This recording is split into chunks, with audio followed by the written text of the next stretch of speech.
नमस्कार, स्वागत है आप सभी का दाफा न्यूज द्वारा प्रस्तुत इंडिया न्यूज राजस्थान के इस खास कार्यक्रम क्रिकेट प्रेडिक्टा में, और मैं हूं आपके साथ आयुष। रॉयल चैलेंजर्स बेंगलुरु आज बेंगलुरु के एम चिन्नास्वामी स्टेडियम में गुजरात टाइटंस के साथ भिड़ने वाली है। बेंगलुरु अपने 10 में से 3 मैच जीतकर इस समय पॉइंट्स टेबल में सबसे नीचे यानी कि 10वें नंबर पर है। बेंगलुरु अपने पिछले 5 मैचों में से सिर्फ 2 में ही जीत हासिल कर सकी है, जबकि दूसरी तरफ गुजरात ने अपने 10 मैचों में से 4 मैच जीते हैं और वो पॉइंट्स टेबल में 8वें स्थान पर है। तो गुजरात ने अपने पिछले 5 मैचों में से 2 मैच ऐसे हैं जिसमें जीत हासिल की है। अब आज के मुकाबले पर ज्यादा बात करने से पहले बात कर लेते हैं कल हुए रोमांचक मुकाबले के बारे में। तो 5 बार की चैंपियन मुंबई इंडियंस आईपीएल 2024 के प्लेऑफ की रेस से बाहर हो गई। टीम को कोलकाता नाइट राइडर्स ने 24 रन से हरा दिया है। कोलकाता ने वानखेड़े मैदान पर मुंबई को 12 साल के बाद हराया है। कोलकाता को इस मैदान पर मुंबई के खिलाफ आखिरी जीत 2012 में मिली थी। वानखेड़े स्टेडियम में शुक्रवार को मुंबई ने टॉस जीत करके गेंदबाजी को चुना।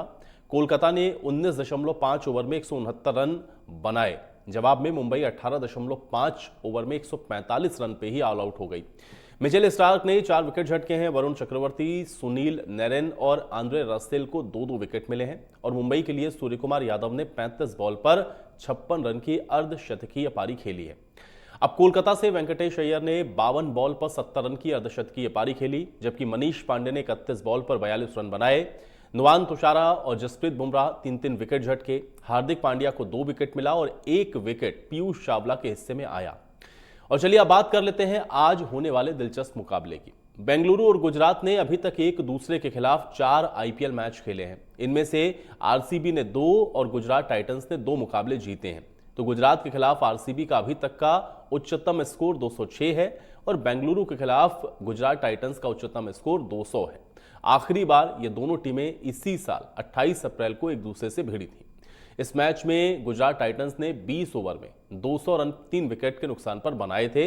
इसके जवाब में बेंगलुरु ने 16 ओवर में टारगेट को हासिल करने में सफलता हासिल की थी और 9 विकेट से इस मैच को जीत लिया था। तो आज रॉयल चैलेंजर्स बेंगलुरु और गुजरात टाइटंस एक बार फिर से आमने सामने होंगे और अब देखना यह है कि आज के इस मैच में जो परफॉर्मेंस है वो किस प्रकार की रहती है, क्योंकि बेंगलुरु आप देख रहे हैं कि 9वें पायदान पर है, जबकि गुजरात टाइटंस 8वीं पोजीशन पर है। और दोनों ही टीमें ये कोशिश करेंगी कि आज का ये जो मैच है किसी तरीके से उसमें जो जीत है वो हासिल की जाए।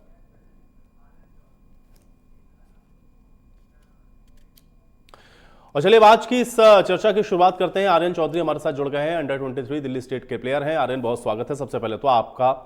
आर्यन, आज के मैच के बारे में सबसे पहले तो बताएं, आज के की फैक्टर्स मैच के क्या दिख रहे हैं। और अभी जब पॉइंट्स टेबल हम लोग देख रहे थे तो दोनों ही टीमों की स्थिति कोई बहुत बेहतर नहीं है, तो आज का मैच कितना इंपॉर्टेंट मानते हैं और की फैक्टर आज के मैच का क्या नजर आता है आपको आर्यन? गुजरात टाइटंस के लिए बहुत ही इंपॉर्टेंट मैच है, डू और डाई मैच है गुजरात टाइटंस के लिए। यहाँ से उन्हें अपने सारे मैच जीतने हैं। और आरसीबी के लिए भी ये एक डू और डाई मैच की तरह ही है, क्योंकि उनके पास भी एक आउटसाइड चांस है। अच्छे, अगर वो अपने सारे मैचेस जीती है तो उनके पास एक आउटसाइड चांस रहता है, दूसरों पे डिपेंडेंट रहते हैं वो। तो ये मैच बहुत ही टक्कर का होने वाला है आज। लेकिन आर्यन, आज अगर अब दोनों टीमों को हम लोग देखें तो दोनों टीमों का अगर आप एक विश्लेषण करें या दोनों टीमों को अगर आप कंपेयर करें तो आज मजबूत स्थिति में आपको कौन दिखता है? क्योंकि पॉइंट्स टेबल पर बहुत ज्यादा अंतर नहीं है, डू और डाई का मैच अगर दोनों के लिए है तो स्थिति मजबूत आपको किसकी नजर आती है आज के इस मैच में? जी, मुझे थोड़ा सा गुजरात टाइटंस का एक जो होता है हल्का सा अपर हैंड लगता है, क्योंकि गुजरात टाइटंस के पास जो एक बॉलिंग ऑप्शंस हैं उनके, वो मुझे थोड़े से बेटर, क्योंकि यहाँ पर रन तो जरूर बनने वाले, एक हाई स्कोरिंग मैच देखने को मिलने वाला है। तो जो टीम बेटर बॉलिंग करेगी तो उसका एक थोड़ा सा अपर हैंड रहेगा। जहां बात करें आरसीबी की, बॉलिंग उतनी जो उनकी स्ट्रेंथ है वो नजर नहीं आती, उतनी स्ट्रांग नहीं है कंपेयर टू गुजरात टाइटंस। तो आर्यन, क्या आपको लग रहा कमी? क्योंकि हम लोगों ने स्टार्टिंग में देखा जब शुरुआत हुई थी आईपीएल की तो उस समय गुजरात टाइटंस बहुत अच्छा खेल रही थी, एक अच्छी हम ये कह सकते हैं कि स्थिति में भी थी, लेकिन अचानक से बार बार फिर ये मुकाबले हारना या फिर एक तरीके से रोलर कोस्टर जैसा कि एक मैच आप जीत लेते हैं फिर 2 आप हार जाते हैं, इसके पीछे का कारण क्या नजर आ रहा है? गुजरात की ये परफॉर्मेंस अचानक से डाउन क्यों हुई है? मुझे लगता है जो थोड़ा सा एक बैटिंग ऑर्डर है उसमें बहुत ज्यादा शफलिंग होना, वो एक कहीं ना कहीं इम्पैक्ट डालता है। क्योंकि अगर बैटिंग ऑर्डर आपका स्टेबल नहीं है तो थोड़ा सा एक मिडल ऑर्डर में पैनिक क्रिएट होता है। हम्म। तो उस पर शायद थोड़ा सा ध्यान देना होगा। शाहरुख खान बहुत अच्छी फॉर्म में नजर आ रहे हैं, देखा है हमने पिछले मैचों में उनको थोड़ा सा प्रमोट भी किया है, तो उनका एक बहुत इंपॉर्टेंट रोल रहेगा आज। हम्म। और अगर आज की इस मैदान के बारे में मैं आपसे जानना चाहूं तो क्या लगता है ये पिच आपको किस तरीके से नजर आती है? इसका जो अभी तक का जो आंकड़ा है वो क्या कहता है? अगर आज इस पिच पर दोनों टीमें खेलने के लिए उतर रही तो एक स्ट्रेटेजी क्या हो सकती है आर्यन? बहुत ही हाई स्कोरिंग मैच होने वाला है, तो एक स्ट्रैटेजी यही रहेगी, जो टीम पहले टारगेट सेट करने जा रही है उसको कम से कम 230 240 के आसपास एम करना चाहिए। जितना बड़ा स्कोर बनाएंगे उतना आपके पास डिफेंड करने के लिए एक थोड़ा सा एक्स्ट्रा जो 10-15 रन का मार्जिन होता है वो रहता है। हम्म। तो आर्यन, अगर यहाँ पे चेस करने वाली टीम ज्यादातर जीत रही है मैच, तो फिर अगर आप टॉस जीतते हैं तो एक तो टॉस की भूमिका को आप किस तरीके से देखते हैं और क्या स्कोर आपको लगता है अगर हाई स्कोरिंग मैच है तो फिर उस हिसाब से किस तरीके से दोनों टीमों को अपनी जो रणनीति है वो तैयार करनी चाहिए? जो भी टीम टॉस जीतेगी वो पहले बॉलिंग करने को ही देखेगी, और जो भी टीम अपना अगर टारगेट सेट करेगी तो उसके अलावा जो दूसरी एक चीज ध्यान में रखनी होगी, हम्म। चेज करते हुए बहुत ज्यादा विकेट्स ना खोए, हम्म। क्योंकि विकेट्स खोने का मतलब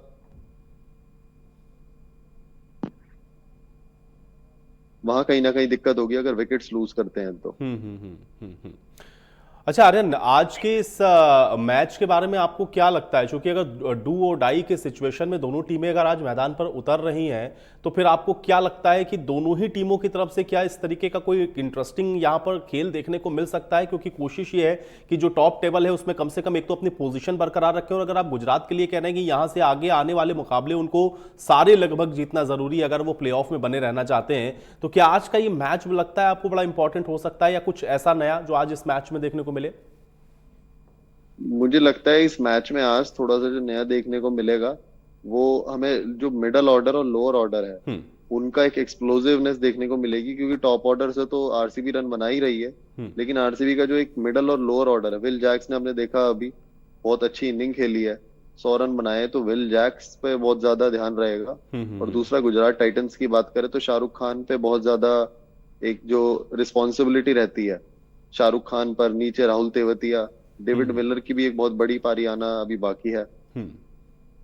अच्छा आर्यन, एक सवाल मैं कल के मैच के बारे में आपसे जरूर पूछना चाहता हूं, क्योंकि कल मुंबई इंडियंस जिस तरीके से खेलने के लिए उतरी, हालांकि पॉइंट्स टेबल में वो लगातार हम लोग देख रहे थे कि वो परफॉर्मेंस उसकी नहीं थी, लेकिन उसके बावजूद उसका हार जाना और कोलकाता नाइट राइडर्स का जीतना, उस मैच को आप किस तरीके से देखते हैं और क्या कारण आपको नजर आया? क्योंकि 12 साल के बाद ऐसा हुआ कि वहां पर कोलकाता नाइट राइडर्स उस मैच पर जीती। मुंबई की इस तरह की स्थिति क्यों हुई है, इसका कुछ एनालिसिस आपने किया है क्या आर्यन? जी, जो मुझे लगता है मुंबई इंडियंस की टीम में थोड़ा सा बहुत जल्दी एक पैनिक क्रिएट होता है। वो एक बहुत ही अच्छी पोजीशन पे थी फर्स्ट इनिंग में, जब केकेआर के 5 आउट हो गए थे, तो मुझे लगता है वहां से एक तो रन बहुत ज्यादा बनवा दिए उन्होंने, हम्म। और दूसरा जब वो चेज करने आए तो उनके जो टॉप ऑर्डर है, ईशान किशन आउट हो गए, उसके बाद फिर हार्दिक पांड्या से बहुत ज्यादा एक्सपेक्टेशन थी, वो उतना क्लिक नहीं कर पाए, और नीचे टिम डेविड उतनी एक्सप्लोसिव स्ट्रेंथ नहीं दिखा पाए, हम्म। तो वो कहीं ना कहीं उनको बैकफायर करी चीज। लेकिन स्टार्टिंग से आपको लग रहा था क्या मुंबई इस पोजीशन पर थी? एक तो उनका अपना खुद का होम ग्राउंड था, दूसरा ये था कि जब आपके पास गंवाने के लिए बहुत कुछ नहीं था तो कम से कम आप एक अच्छे स्ट्रेटेजी के साथ, या बिना दबाव के तो आप खेल ही सकते थे। तो वो सारी चीजें क्या कहीं लैक कर रही थी, या स्टार्टिंग से ही एक ऐसा था कि नहीं अब हम तो चूंकि दौड़ में ही नहीं है तो इसलिए बस मैच को मैच की तरीके से खेल लिया, इस वजह से वो जो जीत है वो मिली नहीं मुंबई इंडियंस को? जी नहीं, ऐसा नहीं होता। खेलना तो हर मैच हर प्लेयर 100% एफर्ट के साथ ही जीतने के लिए नहीं खेल रहे, या हम सिर्फ फॉर्मेलिटी के लिए खेल रहे हैं, देते सब 100% है, वो कहीं पर डिलीवर नहीं हो पाता है उस दिन। तो शायद हम्म। कहीं ना कहीं मुंबई इंडियंस वो जो एग्जीक्यूट करना चाह रहे थे अपना प्लान, वो नहीं हुआ है, और हार्दिक पांड्या बैटिंग में डिलीवर नहीं कर पाए, वो कहीं ना कहीं बहुत ज्यादा फर्क पड़ा है टीम पे कल। अच्छा आर्यन, अगर आज हम देख रहे हैं कि आज का जो मैच है अगर ये साख की लड़ाई है दोनों ही टीमों के लिए, गुजरात और बेंगलुरु के लिए, तो क्या लगता है आपको आज उम्मीदें आपको किससे ज्यादा नजर आ रही हैं और ऐसे कौन से खिलाड़ी हैं जो आपको लग रहा है कि आप थोड़ा सा फोकस में रह सकते हैं? जो थोड़े से मेरे को प्लेयर लगते हैं, एक तो साई सुदर्शन, हम्म। शाहरुख खान हम्म। गुजरात टाइटंस के लिए, और राशिद खान का बहुत ज्यादा इंपॉर्टेंट रोल रहेगा, क्योंकि विकेट थोड़ी सी तेज है, तो अगर उनकी जो फ्लिपर्स हैं और स्लाइडर्स हैं, ये अगर उनकी इफेक्टिवनेस उनकी काम करती है इन बॉलों की, तो काफी दिक्कत होने वाली है आरसीबी के बैट्समैन को। और आरसीबी के लिए मुझे लगता है विराट कोहली और विल जैक्स, ये दो बहुत ही की प्लेयर्स रहने वाले हैं। हम्म। अच्छा आर्यन, बड़े प्लेयर या अच्छे प्लेयर होने के बावजूद भी, खासतौर से स्पेशली मैं आरसीबी के बारे में थोड़ा सा जानना चाह रहा हूं, आरसीबी का भी क्या आपको कारण नजर आ रहा है कि उस तरीके का परफॉर्मेंस आरसीबी का भी अभी तक नहीं दिखा है जैसा कि होना चाहिए, क्योंकि अच्छे खिलाड़ी हैं आपके पास में, लेकिन उसके बावजूद भी वो कांस्टेंट प्रदर्शन आरसीबी का नहीं है। इसका कारण कुछ आपको समझ में आया है?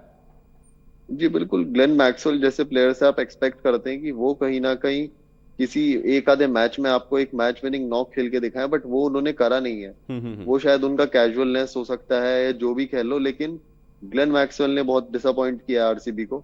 वो मिडल ऑर्डर में बिल्कुल भी वो चले नहीं, उस वजह से सारा एक जो मिडल ऑर्डर है वो पैनिक क्रिएट हो जाता है उसमें। हम्म तो और यंगस्टर और बहुत ज्यादा सीनियर प्लेयर्स का एक जो डिफरेंस है उससे हम्म काफी फर्क पड़ता है। तो एक बीच में मीडियम नहीं रहता जो एक दोनों ही प्लेयर्स के बीच में दोनों लेके चले, या तो बिल्कुल यंग है या फिर बिल्कुल सीनियर प्लेयर है।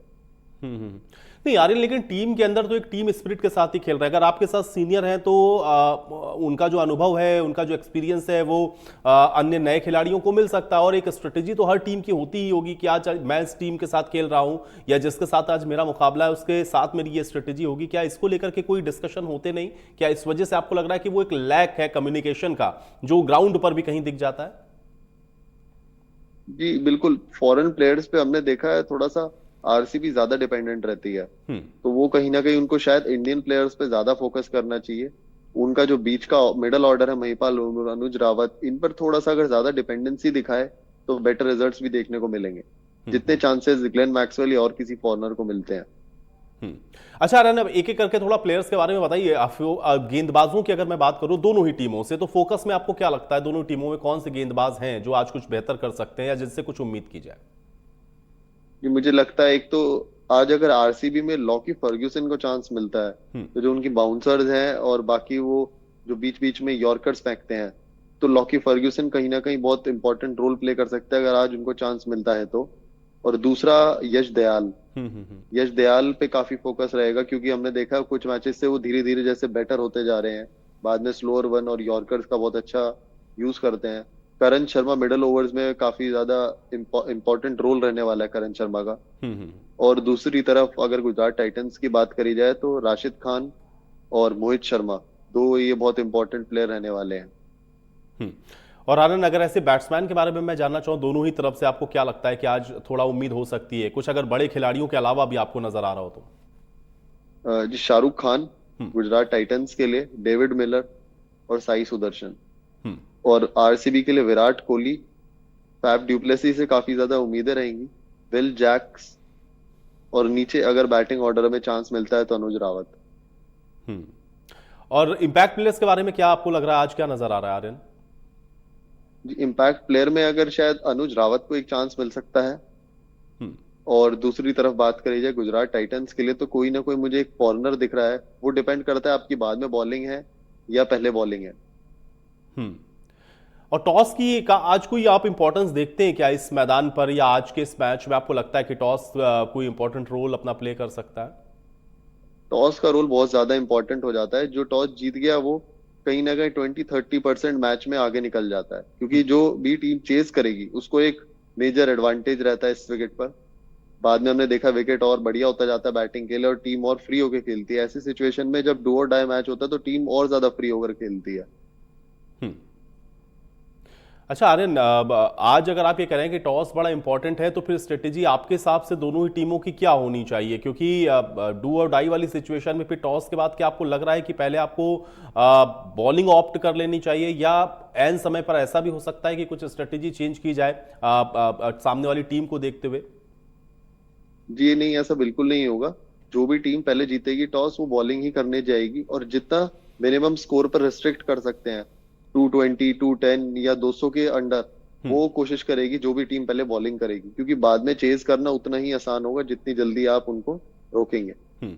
अच्छा, दोनों ही टीमों में अगर एक प्लस माइनस मैं आपसे जानना चाहूं, क्योंकि दोनों ही टीमें अगर इस सिचुएशन में हैं कि आज का मैच आपको एनी हाउ किसी भी तरीके से जीतना है, हालांकि टीम तो कोशिश हमेशा ये करती है, लेकिन जब इस सिचुएशन में हो कि नहीं ये मैच जीतना ही जीतना है आपको, तो प्लस माइनस बहुत इंपॉर्टेंट होता है। दोनों ही टीमों का जरा बताएं कि एक प्लस आपको क्या लगता है कि यह बड़ा स्ट्रांग पॉइंट है, और माइनस क्या हो सकता है दोनों ही टीमों के लिए?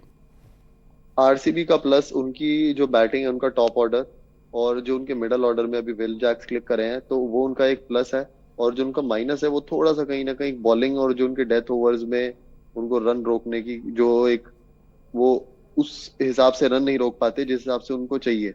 हम्म। और दूसरा गुजरात टाइटंस की बात करें तो उनका जो प्लस पॉइंट है उनका मिडल ऑर्डर शाहरुख खान और ऊपर शुभमन गिल। उनका कहीं ना कहीं जो वीक पॉइंट है एक जो एंड में आकर शायद राहुल तेवाती कुछ मैचेस से उतना क्लिक नहीं कर पा रहे, हम्म। उतना अच्छे से इनिंग को फिनिश नहीं कर पा रहे, तो एक कहीं ना कहीं इनिंग्स फिनिश करने में थोड़ा सा उनको ध्यान देना चाहिए। तो आर्यन, आपकी फेवरेट टीम आज की इन दोनों टीमों में से कौन सी, और आपको क्यों लगता है कि जिस टीम का भी आप फेवर कर रहे हैं वो थोड़ा सा एज पर है या वो आज का मैच ये मुकाबला जीत सकती है? जी मुझे गुजरात टाइटंस का थोड़ा सा एक चांस लगता है क्योंकि गुजरात टाइटंस एक बहुत ही जिसे कहते हैं एक वैरायटी है उस टीम में। हम्म। उसमें राशिद खान भी हैं, उसमें फास्ट बॉलिंग के भी ऑप्शंस हैं, उसमें बैटिंग ऑर्डर में भी बहुत लंबी स्ट्रेंथ और डेप्थ है। तो गुजरात टाइटंस थोड़ा सा मेरे को एक अपर हैंड जो होता है वो लेते जाती है। वैसे बहुत कांटे का मुकाबला होने वाला है, तो हम्म। दोनों ही टीम जो भी अच्छा करेगी आज कोई भी जीत सकती है, बट थोड़ा सा गुजरात टाइटंस का मुझे लगता है बेटर चांस है। तो आर्यन, चूंकि आप ये कह रहे हैं कि पहला जो टॉस जीत रहा है, जो भी टीम जीत रही है वो आज गेंदबाजी ऑप्ट करेगी ताकि वो जल्दी से जल्दी रोक सके टीम को, तो क्या आज एक तरीके से हम ये मान सकते हैं कि थोड़ा सा फोकस दोनों टीमें रहेंगी कि उनका जो बॉलिंग वाला सेगमेंट है वो कितना स्ट्रांग है, या वहां पर कुछ परिवर्तन आज देखने को मिल सकता है मैच में? जी बॉलिंग पे और फील्डिंग पर खासकर ध्यान दिया जाएगा कि जो भी कैचेस आते हैं वो ना छोड़े जाएं, क्योंकि ऐसे में क्या होता है बैट्समैन बहुत अच्छे फॉर्म में होता है, अच्छे छक्के मार रहा तो एक चांस जरूर देता है वो। हम्म। वो चांस को अगर आप कैच कर लें तो वहां से कहीं ना कहीं टीम ऊपर निकल जाती है। अच्छा आर्यन, मेरा आखिरी सवाल यह है, क्योंकि ये हाई स्कोरिंग मुकाबला आपने कहा हो सकता है आज का, और ये पिच हम लोग देख रहे हैं कि स्कोर बहुत हाई बने इस पिच पर। आज एक सेट टारगेट आपको क्या लगता है? हालांकि दोनों ही टीमें इस पोजीशन में हैं कि उसको चेज भी वो कर सकती हैं, लेकिन उसके बावजूद भी अगर आप सेफ थोड़ा रहना चाहते हैं या इसकी प्रोबेबिलिटी ज्यादा हो कि आप ये मैच जीत सकते हैं, तो एक स्कोर आपको कितना दिखता है इस मैच में, कि कितना मिनिमम कम से कम आपको स्कोर करना चाहिए आज? 220 से 230 के बीच में तो कम से कम देखना ही चाहिए। इतना तो टारगेट आपको सेट करने जाना पड़ेगा। अगर आपको लगता है कि मेरे को 10 रन एक्स्ट्रा लेके चलने हैं डिफेंड करने के लिए, तो वो एक आपको मार्जिन लेके चलना पड़ेगा 220 से 230 रन का। चलिए, बहुत शुक्रिया आर्यन हमारे साथ जुड़ने के लिए और इस एक्सपर्ट कमेंट के लिए। तो आज डू और डाई वाले मुकाबले हैं और अब देखना यह है कि आज के मैच में दोनों ही टीमें क्या कमाल दिखाती हैं। इस खास पेशकश में मेरे साथ फिलहाल इतना ही।